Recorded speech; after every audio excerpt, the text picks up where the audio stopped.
Here today with Jonny Jacobs. Jonny, sir, how are you? I'm very well, thank you. How are you, Nick? I'm all good, thank you. I'm all good. Let's get onto it. Let me ask, how would you describe mental health and mental fitness to the casual observer? How would I describe mental health? It's a good question. I would say we all have it. We all have mental health, just like we all have physical health. And it's funny because people often say, what is mental fitness? What is mental health? What is mental well-being? Is there a difference in the terms? For me, language is important. I use different language to try and engage different groups. But ultimately, it's about how, what's our well-being? How do we feel? Do we feel connected?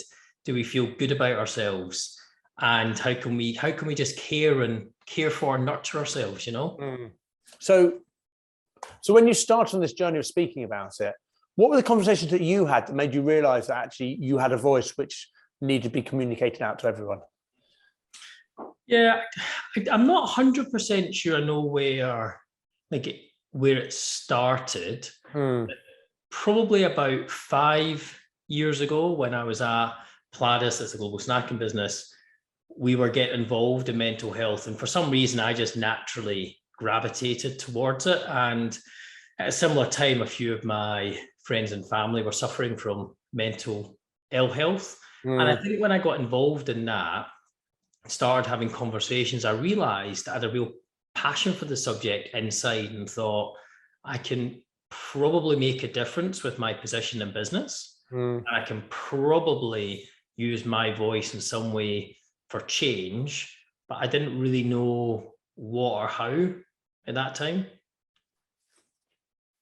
So one of the interesting things in our conversations I've always been fascinated about is you've always talked around businesses need to look at it differently and actually start looking at it from a financial perspective and look at it as an impact assessment on the finances so that before they put business cases in place around the whole thing. Where are we as a society, a business world on that journey? I think businesses are in different places. And if you take a step up, I think organizations are starting to get the point that in the UK, the cost of mental ill health is £45 billion and the social economical costs are 80 billion and it costs 1 trillion globally. So they're starting to get that. And if you believe that there's a cost to business at kind of big level, then surely my organization must therefore have a cost around mental ill health.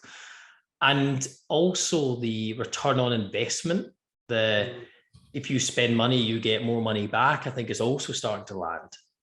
I think businesses are really getting it, but more importantly, they're also getting the moral need to do something different. And COVID has definitely helped shine a light on that. And do you think, I suppose, as businesses move on to the next phase of post-pandemic, that moral imperative will stay with them, or do you think there's a danger of it receding into the background as they start getting busy again? Well, in a different way, I should say, rather than again.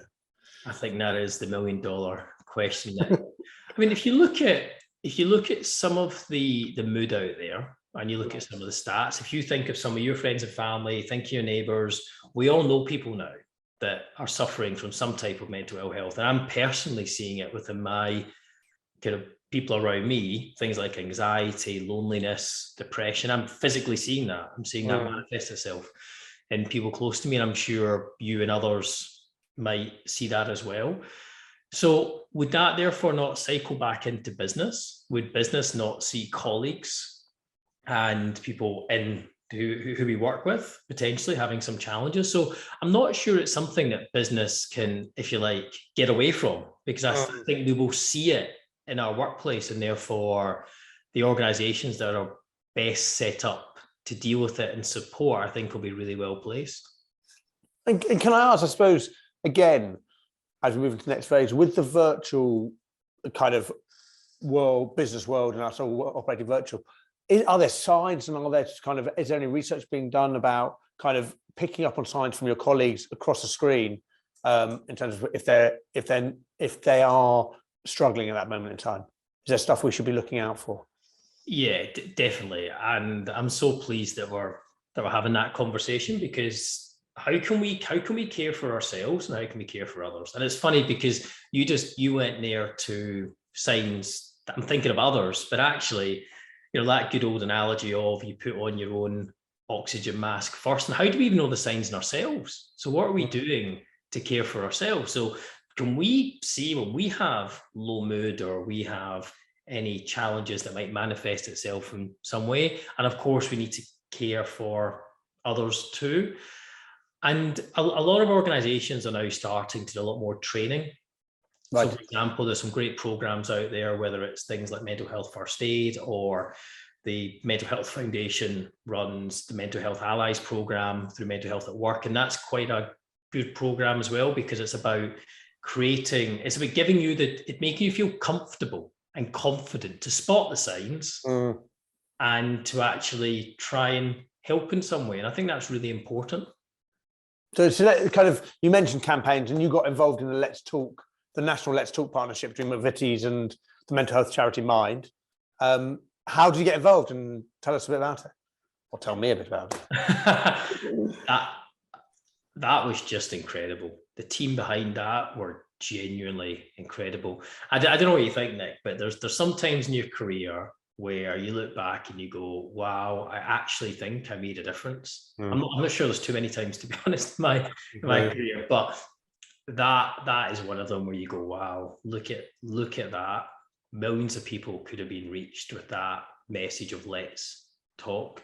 And that's really, really important. And that was at Pladis, the global snacking business that I was at. I happened to be the strategy director at the time and also sponsor of the wellbeing program. And we had a group of over 120 amazing ambassadors, had this incredible program to try and drive change in the organization, support people's and colleagues' mental health.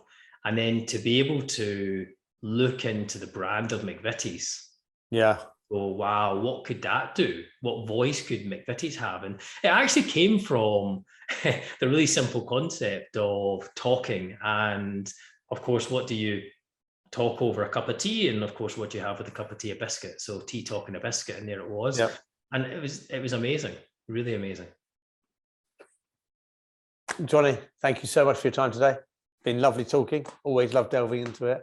Have a great day. Thank you very much, Nick. Absolute pleasure. Thank you.